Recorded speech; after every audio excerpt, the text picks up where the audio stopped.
The Peter Schiff Show. Well, I am finally back in the United States, well, in Puerto Rico, which technically is part of the United States. It's a territory, not a state, after my extended trip through Italy. And, I recorded that one podcast from Italy.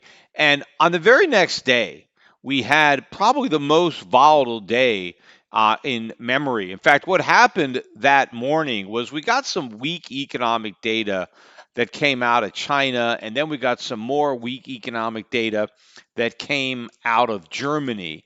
And that immediately caused yields to drop around the world. And in the United States, for the first time, we had the yields on the 10-year Treasury dip below the Fed funds rate. So the entire yield curve out to 10 years was inverted. And in fact, the 30-year yield hit a new low for this whole quantitative easing 0% interest rate cycle. The 10-year did not quite do that yet, but the 30-year did. And as soon as this happened, as soon as the curve inverted, I think it triggered a lot of sell programs in the stock market. And stocks got clobbered. In fact, by the end of the day, the Dow Jones was down 800 points, one of the worst point drops in Dow Jones history. Not one of the worst percentage drops, but 800 points is a lot of points.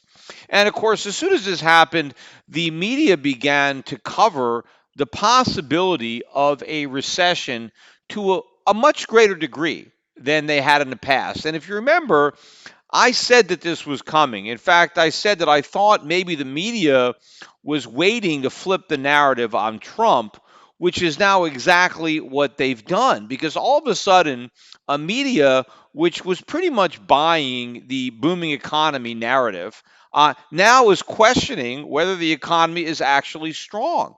And in fact, now you have Donald Trump accusing the media of being involved in some kind of conspiracy to make the economy look bad. And in other words, a lot of the data that's been coming out that indicates that the economy is weak, that the economy is slowing, that this is just fake news, that this is just being fabricated by the media trying to tape down Trump.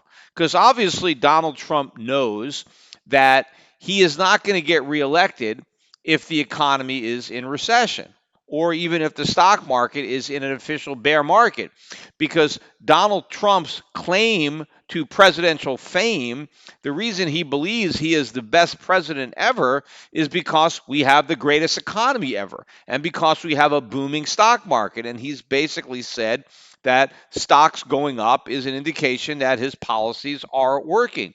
So if stocks are going down, if we're in a recession, well, then by his own standard, he is a failure. And if his presidency failed, then why should the public reelect him? So basically, what Trump is now saying is that this is fake news. So, when he ran for president, he said that the numbers were fake, in that the economy was worse than the numbers suggest, right?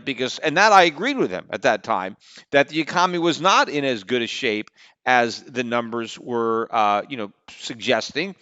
And that's why he won, because the public knew that the economy was much worse than they were being told by government and by Wall Street. But now Trump is saying the same thing, except for the opposite reason.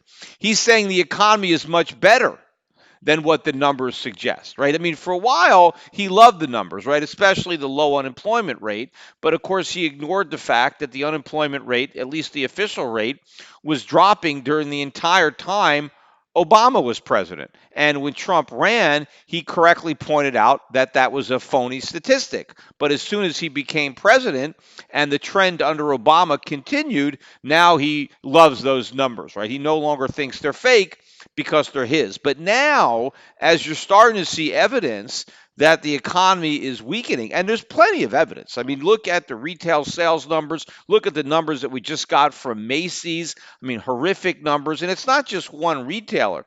This is happening across the board throughout the United States. Like, I read this article on Zero Hedge last week, and I think it said that only 42% of Americans can afford to take a vacation, right? Which is a very low number. right? 42% of Americans. And of course, if you're talking about a vacation, that means you have a job, right? Because if you don't have a job, right, life is one big vacation. But 42% of the people who are employed, who have jobs, can't even afford to take a vacation. Because if they take a vacation, they're not going to be able to pay their bills. And of course, I mean, obviously, a lot of vacations are paid. So people can't even afford to take a vacation when they're getting paid their salary because they don't have the money for the vacation, right? So they stay at home, right? They call it a staycation, right? Where you can't travel because you don't have the money. But, Americans, once upon a time, always traveled when they had time off for work. They took advantage of their vacations. They didn't stay at home. They traveled. They did stuff. But now they can't. And it's not because they don't want to. It's because they can't afford it. A lot of people are saying, oh, one of the things that Americans really want now, the millennials, is they want to pay for experiences. They don't want to buy stuff. They want to buy experiences. Well, a vacation is about an experience. It's about memories that you're building. But people can't afford this. It's not because they don't want to, but this is not a sign of a strong economy. If the economy was strong, more people would be able to afford to take vacations. The fact that they can't is just more anecdotal evidence that the economy is very weak. But of course, some of the best evidence of how weak the economy is comes from President Trump and the policies that he is demanding or that he is now considering. Of course, one being demanding that the Federal Reserve slash interest rates by 100 basis points. I mean, that's what he's out again saying today. We need a 100 basis point interest rate cut. Interest rates are 2%. If we cut them by 100 basis points, we're going to go all the way down to 1%. 1% was the interest rate that Alan Greenspan set after the bursting of the dot-com bubble, after the 9/11 terrorist attacks, and the economy was in a recession. And that's what caused Greenspan to lower rates to 1%. Donald Trump wants rates to be at 1% again. Well, if the economy is so great, why do we need to return interest rates to the level that we had during a recession following the bursting of a stock market bubble and the 9/11 terrorist attacks? But not only does the president want massive monetary stimulus, and by the way, we already have monetary stimulus right now. The Fed just cut rates, right? That was a stimulus. They called off quantitative tightening. That was a stimulus. And they indicated that more rate cuts are coming. So that's the stimulus. So we have monetary stimulus. And we have massive fiscal stimulus because we have the largest budget deficits in our history. In fact, the budget deficit for this year is already long bigger than it was for the entirety of last year, right? Those numbers came out, I think, a week ago. But we already have this massive fiscal stimulus, but that's not enough for Trump because now there's all these rumors, and I'm sure they're true, that the Trump administration is thinking of cutting capital gains taxes, having an emergency temporary payroll tax cut, right? Payroll tax holiday. That is a stimulus. That is a pure Keynesian stimulus. Why do we need more stimulus when we've got so much stimulus? And again, the payroll tax cut that they are contemplating would not be paid for. They're not going to raise other taxes. They're not going to cut government spending. It's all going to be deficit spending. That's going to be the stimulus, the deficit. But we have the biggest deficit in our history, so that should already be a big stimulus. But Donald Trump is saying, no, that's not enough. We need more fiscal stimulus. We need more monetary stimulus. Oh, but we have the greatest economy ever. Right? We're nowhere close to recession. He says that again. We're not anywhere near recession. Well, this is a bunch of BS. Obviously, if we weren't close to recession, the president wouldn't be looking for monetary and fiscal stimulus to prop up the economy. Strong economies don't need to be artificially propped up. It's weak economies that need to be artificially propped up. I mean, you can't have your cake and eat it too. You can't claim that the economy doesn't need a stimulus, but then advocate for a stimulus. But that's exactly what Donald Trump is doing. And the media obviously is having a field day with this. I mean, they're finally questioning the narrative. In fact, I was watching this interview with Larry Kudlow the other day where they read a quote from Kudlow from December of 2007. which was the month that the Great Recession actually started, or the quarter. So we were already in recession when Larry Kudlow made this statement, and his statement was, the pessimistas are wrong, and he was basically referring to guys like me because there weren't that many pessimistas on CNBC other than me at that time. But he basically was saying that the pessimistas are wrong, that there's no recession anywhere in sight. Of course, we're already in a recession. That the economy is great, that the Bush economy is rolling, that it's going to keep on going. There's nothing to worry about. It's the greatest story never told, right? It's Goldilocks, all this stuff. And so then Kudlow has to admit that he got that wrong, right? But then he kind of pretends that a few months later he was getting bearish and thought there'd be a recession. That's BS. I mean, I was on his show in early 2008, and I remember watching his show, and he wasn't bearish. He was still optimistic. He was optimistic until we went over the edge of a cliff.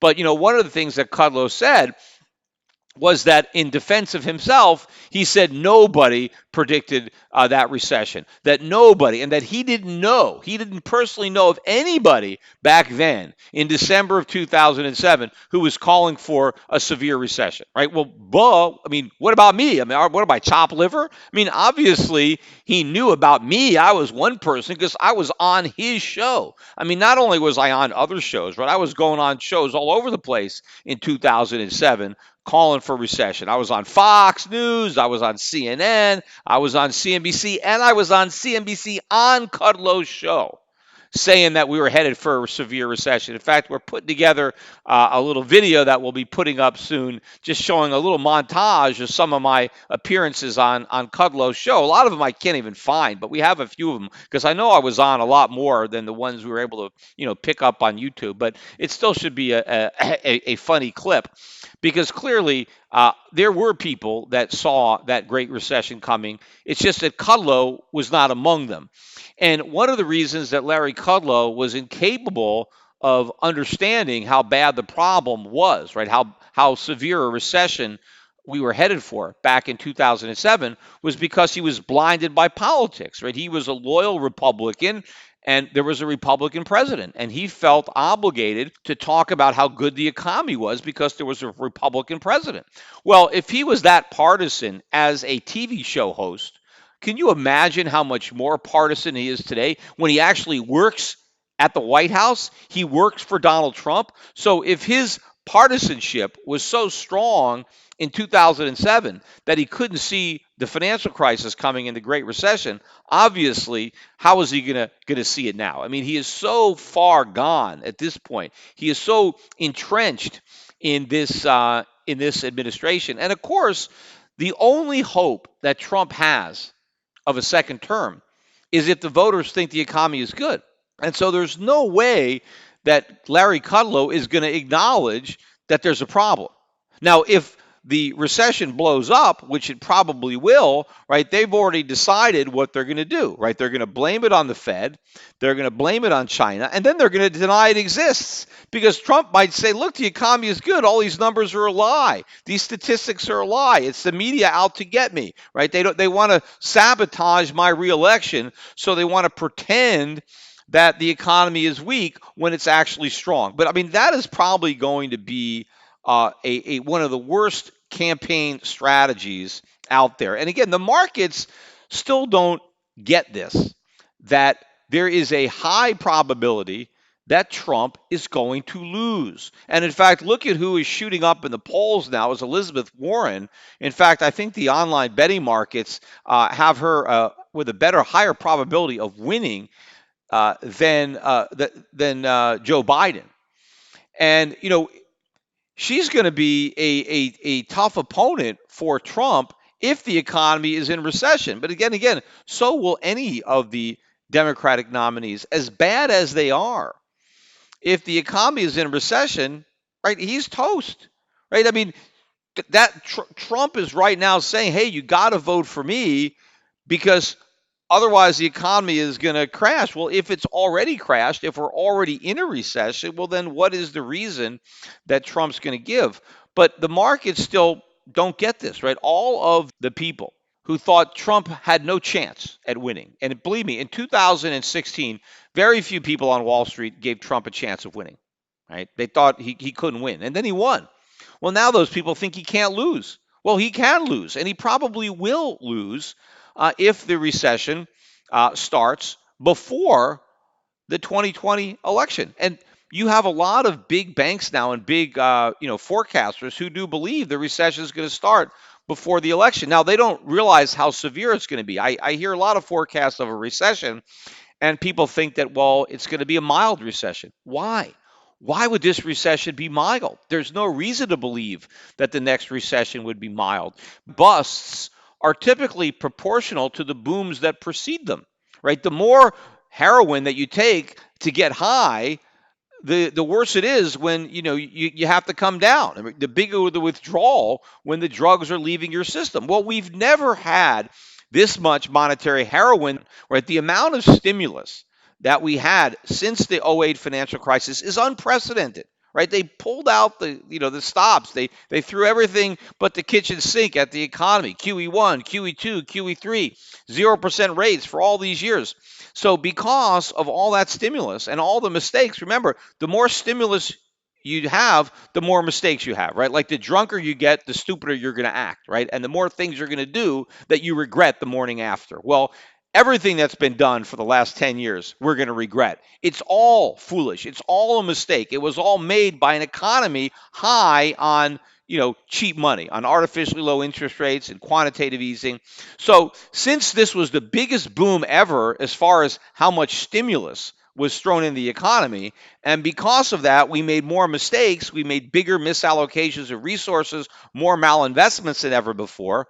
Why would you expect a shallow recession? This should be the worst recession we've ever had.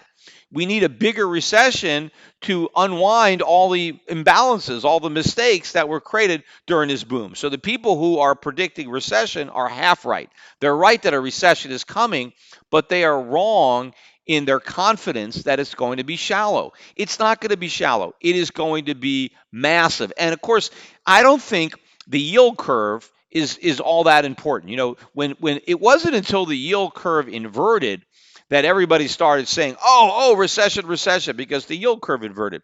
The yield curve's not going to matter. And in fact, I think when the recession actually starts, the yield curve won't be inverted. In fact, it's not inverted anymore.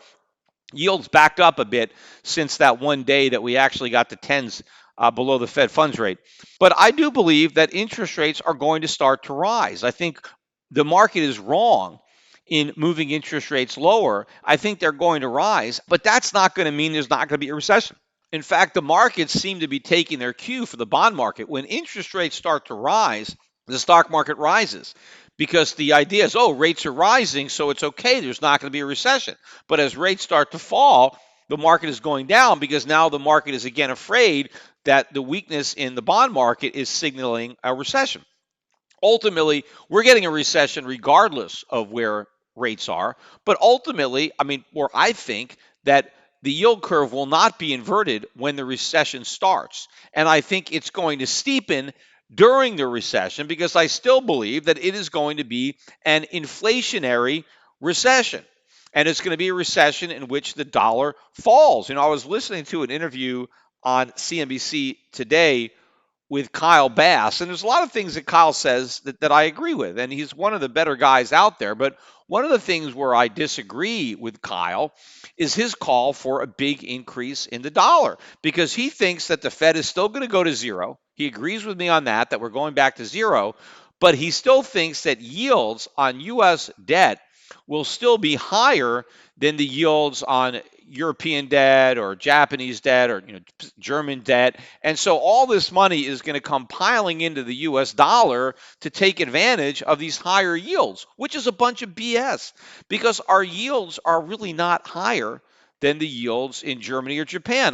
Nominally they're higher, but if you adjust them for inflation, we have higher rates of inflation in America than they do in Germany and Japan. So once you adjust them for inflation, they're not that much higher. But then if you're living in Germany, if you're living in Japan, and you're looking for a safe haven, right? And you're thinking about buying, German government bonds or Japanese government bonds, but then you look over to the US and you say, hey, wait a minute, I can get an extra 1% if I buy US treasuries. You're not going to do that because if you buy US Treasuries and you live in Germany, what happens if the dollar goes down and the euro goes up? What happens if the dollar drops by 10%? Well, you've just lost 10% of your euros. I mean, that's a lot of risk to get an extra 1% of yield because if you're looking for a safe place to park your money, you don't want to take currency risk. Same thing as if you're in Japan. If you're in Japan and you're looking at, well, should I put my money in treasuries? Well, now you have to worry if the dollar goes down. Now, the only way that you could really say that the yields in the US are higher than the yields in Germany or Japan is if German or Japanese buyers can hedge out the currency risk and still have a positive yield differential. If that is the case, well, then sure, right? If you're in Germany and you can buy US government treasuries, hedge all the currency risk, and still come out with a higher yield than the yield on German government bonds, well, then maybe you would do it, assuming you think that the US government and the German government are equal in credit quality, and neither is likely to default, right? But the real risk is inflation. But you can hedge that risk, right, in the Forex markets. But the cost of hedging your currency risk destroys all of the positive yield differential by going to the US. So I don't think Bass is right. I don't see a massive movement of global money, global capital into US chasing our higher nominal yields when the real yields are actually going to be lower. But what's really going to put the downward pressure on the dollar is the severity of the recession that we are entering into. And what is going to happen to the U.S. economy when the dollar goes down and the inflation rate goes up and pressure on long-term interest rates is going to move higher, right? Not lower. See, right now, everybody is assuming that, oh, if the U.S. goes into recession, there's going to be no inflation. But if we have a recession with higher inflation, you can't make a case for buying treasuries because treasuries have to reflect the loss of value of the currency over the duration of the maturity of that bond. And so if people, finally perceive of the inflation problem, well, then that is going to exacerbate the severity of this downturn, which is already going to be severe based on all the mistakes that were made. But when you compound that with rising inflation and rising interest rates in a recession, which we haven't experienced since the 1970s, the difference is the United States was a much stronger economy in the 1970s than it is today. We still had trade surpluses, not trade deficits. We were still a creditor nation in the 1970s. Not the world's biggest debtor nation like we are today. And we were able to put an end to the 1970s with Ronald Reagan and Paul Volcker, and we were able to usher in the 1980s. And we were actually able to cut taxes without cutting government spending and run up the deficits because the national debt relative to GDP was still small. That was a mistake because of politics. Ronald Reagan could not get a Democratic Congress to agree to reduce spending, but he was able to get the reductions in taxes. But more importantly, they had the monetary policy. They had tight monetary policy to counteract that, and yields were going up. The dollar became attractive again. The dollar was collapsing in the 1970s, but that real positive yield differential put a floor beneath the dollar, and that caused capital to move into the United States, and the reduction in taxes increased the returns on that capital, and so we were able to have a recovery in the 1980s. But we're not going to be able to recover from this. It is going to be impossible for that to happen because once the inflation starts to pick up, we don't have a Paul Volcker that's going to raise interest rates. I mean, look what just happened with Powell. Powell cut rates. We got to 2.5%, and the heat was too hot. He got out of the kitchen, and they cut rates 2.5%. That's it, or 2.25. We're back at 2%, right? So we're not even close to that. And as much as Powell wants to pretend he's independent, he's not. As the economic data actually comes out, we get some worse data than the bad data that we already have. But I think what the Fed is waiting for is maybe a backup in unemployment, right? Which, of course, is a lagging indicator, right? By the time you get the big jump in unemployment, right? The rise in unemployment claims and the layoffs, well, you're already in recession, right? Right. If the Fed thinks that they're going to try to anticipate it based on looking at a lagging indicator, that's ridiculous. But of course, again, the Fed, they just want to deny any recession exists, right? They want to pretend that the economy is good for as long as possible. Not only do they have the political reasons for doing that, right? The Trump administration wants everybody to believe that the economy is great, at least long enough to reelect Trump, right? They know they can't stop the recession, but their policy is meant to delay the onset of the recession, even if it makes it worse, because the worst thing for an incumbent is that they don't get reelected. So they're mainly concerned about politics, not about economics. But the Fed is also concerned about the politics of it, but they're also concerned about confidence. They don't want to raise any red flags. They don't want to let the recession cat out of the bag, right? They don't want consumers or businesses to realize that the Fed expects a recession, or they'll alter their behavior and accelerate the onset of that recession, which is not what they want to do. They want to postpone the onset. But again, more and more anecdotal evidence too keeps coming out. Look at the layoffs announced by U.S. Steel today, which again is another embarrassment to the president that U.S. Steel is laying off hundreds of workers. Of course, the president said we're bringing steel back again, right? Our steel industry is booming. Look at USX stock; it's down over 65% since Trump was elected, even though the stock market is higher than when Trump was elected, based on a huge gain we had in 2017. U.S. Steel is down 65%. I mean, if he is saving the steel industry, if the American steel industry is back, why is stock of U.S. Steel collapsing? And if you look at a chart, I mean, there's no bottom in sight. I mean, this thing could keep on imploding. And in fact, most of the declines have happened since the tariffs, right? So the tariffs were enacted to protect the steel industry, and the steel industry has suffered more. And if you remember at the time, I said that. I said the tariffs were actually going to end up hurting the steel industry, not helping it. And that's exactly what's happening. Because, first of all, everybody knows that the tariffs are temporary, they're not permanent, right? So nobody is going to invest in more capacity in steel based on some type of competitive edge that only exists based on a temporary tariff, but also that the tariffs were hurting other American companies, automobile companies, by forcing them to buy more expensive steel. It was making their products less competitive and therefore ultimately reducing their value for American steel in the long run, because it was making other American manufacturers less competitive on the global market. And that's what's happening. And look at what's happening to our automobile companies.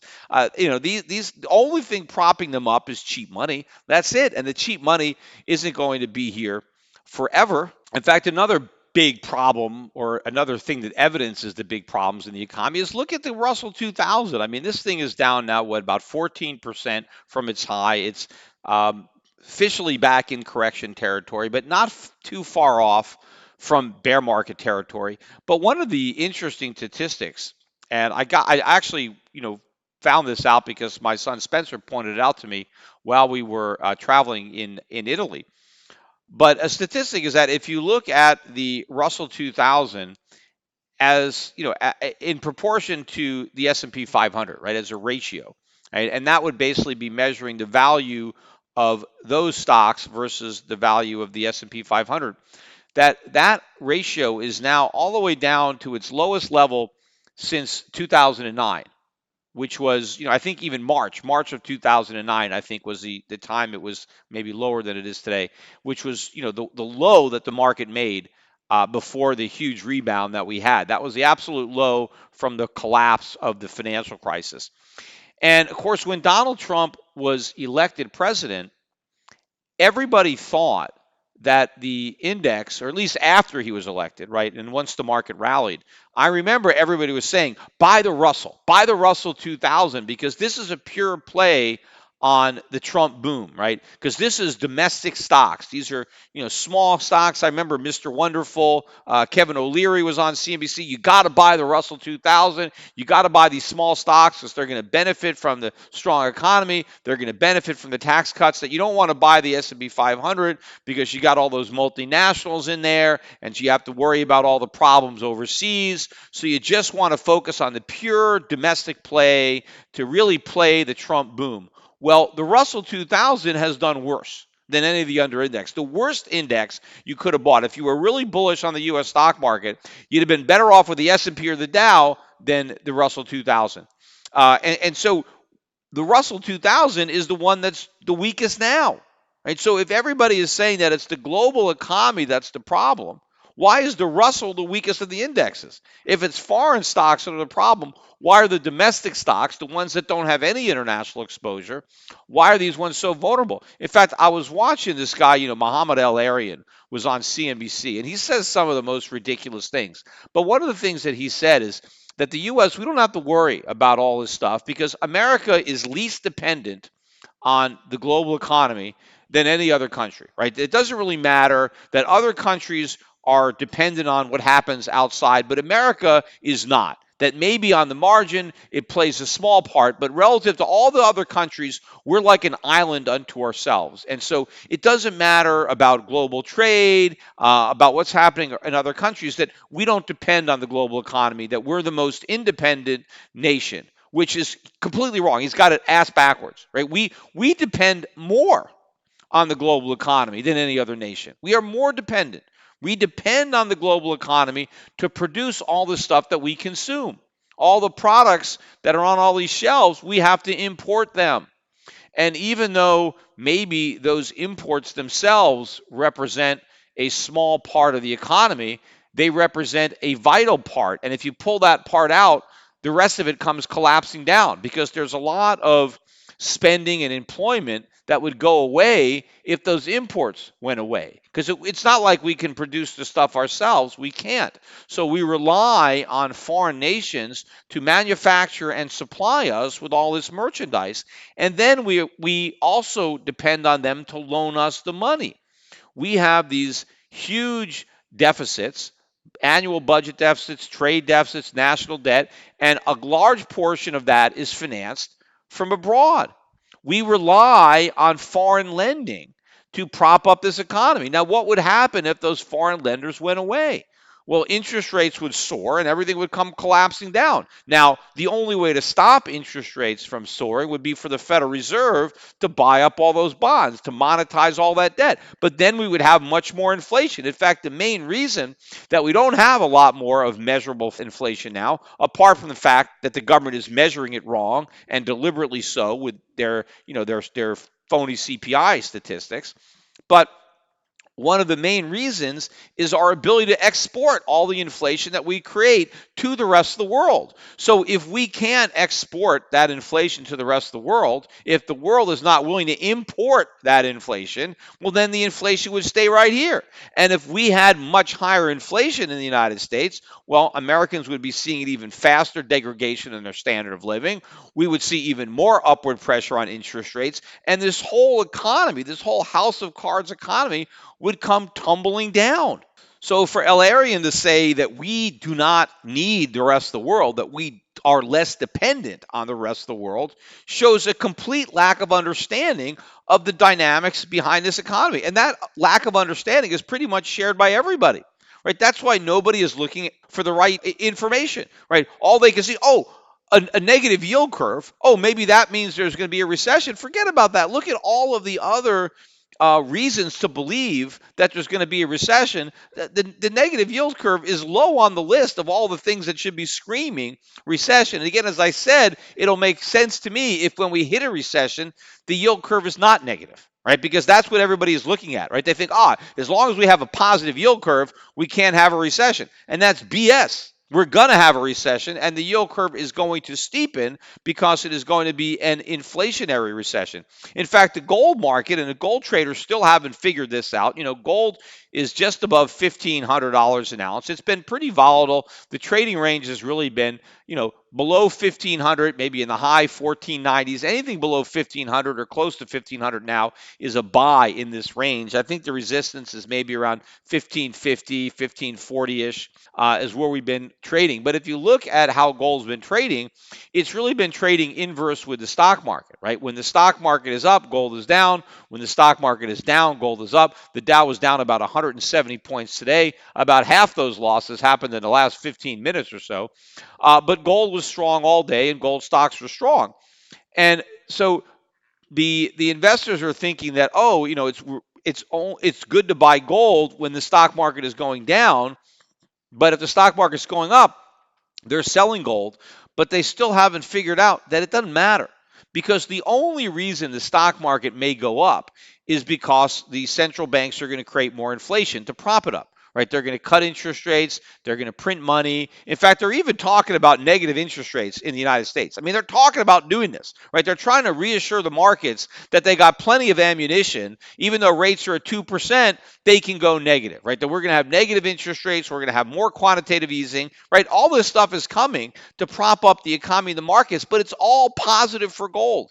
See, it doesn't matter. If the market goes down, right, that puts more pressure on the central banks to print money to stop the markets from going down. That's good for gold. And to the extent that the markets are going up because of the monetary stimulus being provided to prop them up, that's also good for gold. In fact, inflation is better for gold than it is for stocks, unless, of course, you're talking about gold stocks, which, of course, will get the best of both worlds. And nobody is recommending them. I mean, I'm seeing some guys. Mark Mobius was just interviewed recently, who actually he's out in the Caribbean with me. He's in the Bahamas, but he's out there saying that you got to have 10% at least in physical gold. And, he wasn't talking so much about gold stocks, just 10% in physical gold. And the interviewer said, well, what price? Where should you buy? And Mobius's response was, any price, just buy. Don't wait for a dip, just buy. And I agree. I mean, the price of gold right now is inexpensive. Now, we have been having a little bit of a resistance at the 1525. We've been above it a couple of times. That's this, Harry Dent has that number. He also lives here in Puerto Rico with me. And Harry's made a big deal about 1525 because I think that was a key low on the way down that we broke. And when we broke that low, we went all the way down to 1,050. And so he thinks that that's a technically significant number that we should not trade above, and that if we do trade above it or close above it, which we haven't really done, we haven't closed above it. We've traded above it a couple of times, but we haven't closed above it. But I think we're going to close above it. But once we do, well, then even Harry Dent, I think, thinks gold's going much higher. Now, I don't know that he thinks it's going to make a new high. I think it's going to make a new high. In fact, Joe Kernan, I put out a tweet today because I was listening on CNBC, and Anthony Pompliano, who is the guy, I did a debate with him on CNBC South Africa. That's the only CNBC network that's let me on, is Africa, because they wanted to have a Bitcoin debate. So I did a debate with this guy, Anthony Pompliano, nice guy, but, totally, drunk to Bitcoin Kool-Aid. But he's on CNBC all the time touting Bitcoin.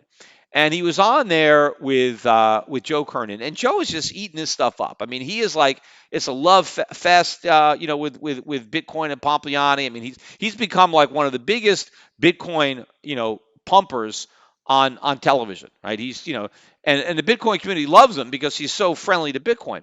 And so to me, I put out a tweet because I remember when I used to go out there and go on CNBC and say buy gold, when I used to go on Squawk Box on his show.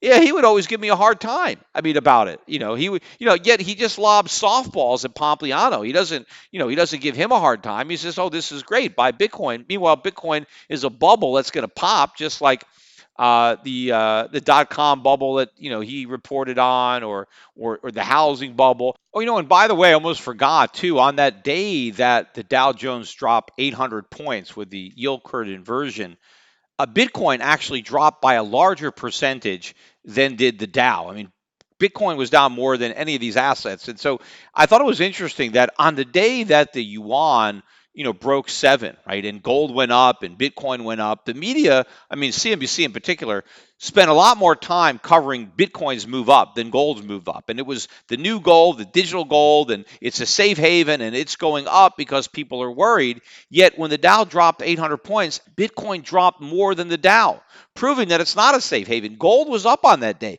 Gold had a nice up day, and Bitcoin went down.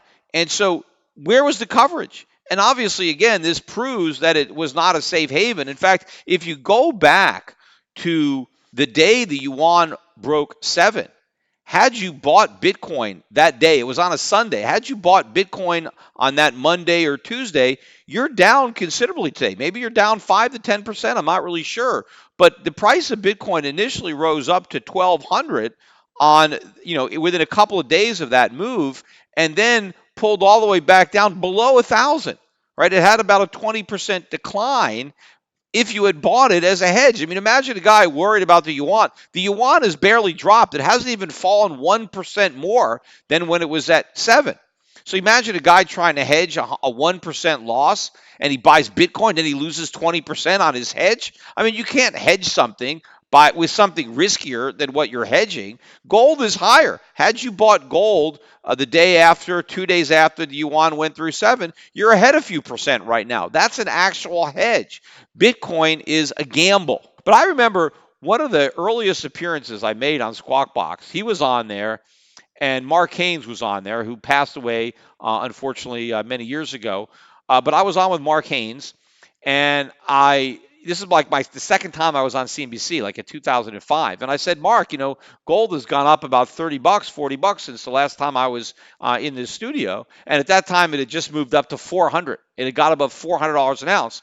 And they were like making fun of me. And Mark Haynes said, gold, who cares about the price of gold? I care about the price of this or the price of that, but I couldn't care less about the price of gold, right? And it gone about 400. And I was saying, look, you may not care about it now, but eventually you will care about it, and eventually they will, and eventually Joe Kernan is going to care about it. But after I, basically said, hey, Joe was making fun of me for recommending gold, but now he's not making fun of Pomp for recommending Bitcoin. In fact, he's touting Bitcoin. He's recommending Bitcoin. I said that he was wrong to discourage people from buying gold back in 2005 and 2006, and he's also wrong encouraging people to buy Bitcoin now. And then he actually replied to my tweet by posting a headline from a story that CNBC wrote about me many, many years ago. Probably, I don't remember what it was, maybe 2011 or 12 or whatever. And the headline was Peter Schiff predicts 5,000 gold in 2 years, right? To show, aha, you see, I'm wrong. I predicted 5,000 gold in 2 years. Now, first of all, I didn't predict it in 2 years. That was the headline. If you actually listen to the interview, I said I think gold can hit 5,000 in a few years. Because someone asked me, well, how long is it going to take? I said, I don't know. I think it can take a few years. We can get there in a few years. So I don't know what a few is. Is it 3 years? Is it 4 years? Whatever. It's more years than I thought. At the time I did that interview, I thought that we would be at 5,000 gold by now, right? So clearly I was wrong on my timing. I was early on my gold 5,000. But Joe Kernan wants to make a big deal about the fact that I said gold would go to 5,000 and it's not there. Well, gold's a lot higher today than it was when I first went on CNBC and started recommending it when it was below 300. But it is going to hit 5,000. I am as confident as ever. In fact, it's going to go a lot higher than 5,000 now. My target is much higher because of all of the mistakes and all the money we've printed since I did that interview. So when gold is at 5,000 or 10,000, the fact that it's a few years later than I thought is meaningless, right? What means something is that I knew enough back then to recognize that gold would go to 5,000 because I recognized the mistakes that the Federal Reserve was making. Joe Kernan and his buddies on CNBC didn't recognize the mistakes then, and they still don't recognize those mistakes. That's why they don't understand why gold's going up. And all they can do is say, hey, Peter, you said gold was going to go to 5,000 and it didn't happen, so you were wrong. I wasn't wrong. Yes, I was off on the timing, but I'm not off on my understanding of what was going to drive gold to that price. And these guys didn't believe that gold would go up, and they still don't believe it because they still don't understand it. In fact, I read this article. I think it was, I don't know, it was Business Insider or Yahoo Finance or whoever put up an article, and I think they were basing it on my appearance that I did from Italy on Fox Business. They had me on the line. I put that up on the YouTube channel. But this guy wrote an article, why Peter Schiff is wrong on the economy, right? Don't listen to me. I'm wrong. I don't know what I'm talking about. And what he used as proof that I don't know what I was talking about was an article that referenced my hyperinflation call, where I was saying, hey, quantitative easing, this is bad. We're going to have hyperinflation. And there was an article that came out and said that call was like one of the worst calls ever made. Like he was writing a list of the worst calls ever made about the economy, and maybe it was the 5 worst or the 10 worst, I forget, but I was one of them for my hyperinflation call. Now, missing from that list, right, were all the people who said we weren't going to have a recession, right? before the Great Recession, right? I mean, wasn't that a worse call than mine saying everything is great, like Larry Kudlow's call or Ben Bernanke's call that the subprime problem was contained and there was nothing to worry about? I mean, doesn't that rate high on the list of bad economic calls? I mean, there are a lot of people that have made far worse calls than me. And of course, nobody wants to recognize the calls that I did make and that I did get right. They just want to sit there and focus on the fact that I said that, we'd have hyperinflation and we haven't. Now, meanwhile, I never said we'd have hyperinflation for sure. I said that hyperinflation was a possibility. It was a probability, a worst case probability. But if we do end up with hyperinflation, the reason that we're going to go there, the beginning of that process where the forces were set in motion was when the Fed did QE1. I was 100% correct. When I was warning that quantitative easing could lead to hyperinflation, I was correct. The fact that it hasn't led us there yet doesn't change anything because once we went down that road, we started this cycle that we can't get out of. We started a cycle of it creating an economy that is completely dependent on interest rates being lower and lower continuously so that the debt bubble can get bigger and bigger and bigger to the point that now the highest we could get rates was 2.5%. And now we have to go back to zero. Now we have to go negative. Now we have to do more QE. And then what? To try to create another bubble? And then how high would rates get that time? 1% before we have to cut? And then we have to go even more negative? I mean, I think this is the end of it. I don't think there's another bubble that we can blow that's bigger than the one that's in the process of popping now. I think we have reached the end of that road, right? We have kicked the can as far as the can possibly be kicked. And all the forecasts that I made back then about all the worst case scenarios that could happen, when all those things happen, my forecast back then, my warnings were 100% correct. I mean, do you think the historians, when they write the history books about this time period, do you think they're going to say I was wrong because I was 5 or 6 or even 10 years too early on the forecast that I was making for the ultimate consequences of the policy mistakes that were being made by the Fed? Of course not. Right? These years are insignificant to what's happening. The people who got it wrong were the people who supported these policies at the time they were being implemented, who couldn't see where they were leading us, and who still don't understand where we are today because they don't understand the significance of the mistakes that were made along the way. And now they don't understand the things that are happening now are not just happening out of left field.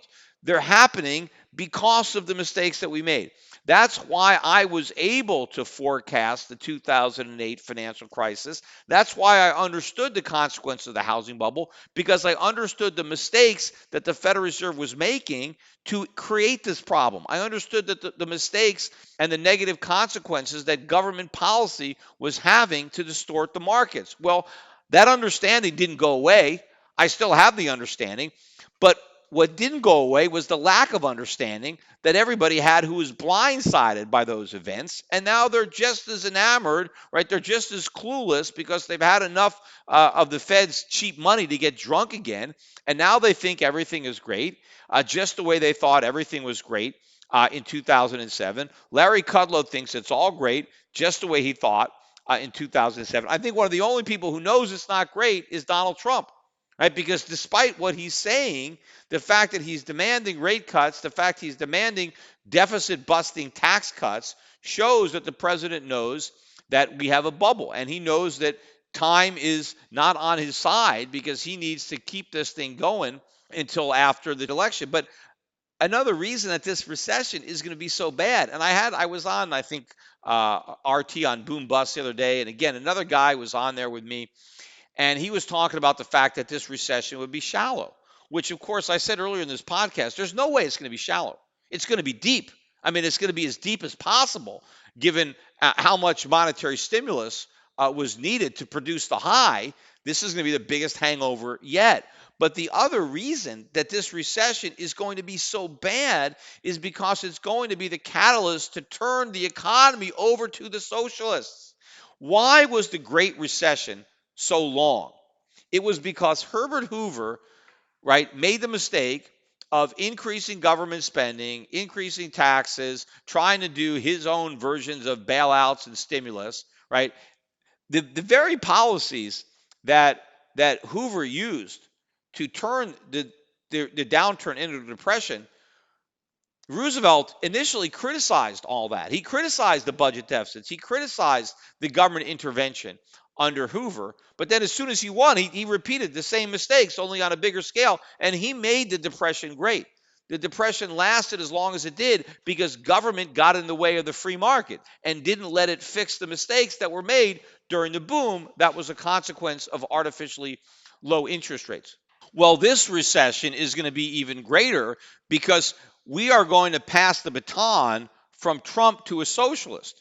And they're going to finish the New Deal policies of FDR. I mean, that's basically what they're saying, that Franklin Roosevelt didn't go far enough. He started the process, but now we need to complete the process. And so this crop of democratic socialists is going to do for this recession what Roosevelt did for the Depression. He made it great. He elongated it. It took a lot longer for the economy to recover because of all of the mistakes made by an activist government under first Hoover and then Roosevelt. Well, the same thing is going to happen now. So this shallow recession, if it's still shallow when Trump turns over the White House to the socialist Democrats, they're going to make it much deeper because they are going to increase the amount of government. We're going to get more government spending. We're going to get all sorts of bailouts and stimulus. We're going to have some tax hikes on the rich. That's not going to generate a lot of revenue, but it is going to undermine economic growth even further. So this is going to be a more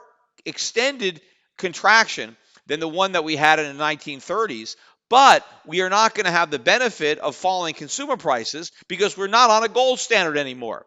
We're on a fiat standard. They're going to create money out of thin air. They're going to do modern monetary theory. So this is going to be an inflationary depression. And yes, we may in fact have hyperinflation, runaway inflation, in which case the call that I made back then, which was labeled the worst call in history, will end up going down as the greatest call in history, because calling for hyperinflation in the United States, in the US dollar, if it actually happens, right, that is a significant call that is extremely accurate, calling for the demise of the reserve currency of the world, something that nobody at that time was worried about. And I was worried about it because I understood that we were going down a road that would lead to hyperinflation unless we veer from that road. And up until this point, we have not veered from that road. We have simply stepped on the gas. We're continuing to head to hyperinflation. And the longer we stay on this road, the longer it takes for us to try to turn off it, the harder it becomes. That is the problem, because now in order to avoid hyperinflation, which we still could do, the Fed has to slam on the brakes even harder, which means interest rates have to rise even further, which means the collapse is that much greater. Because the only way to avoid hyperinflation is to pop the bubbles, to let the stock market tank, the real estate market tank, the bond market tank, to force all the defaults, to force all the liquidations, to admit all of your past mistakes. You have to stop doing this. You have to admit that your previous policy decisions were a mistake, that cutting rates was a mistake, that QE was a mistake. If you refuse to admit those mistakes and continue to push the envelope, if you continue to take the stimulus, then you overdose on stimulus and you get hyperinflation.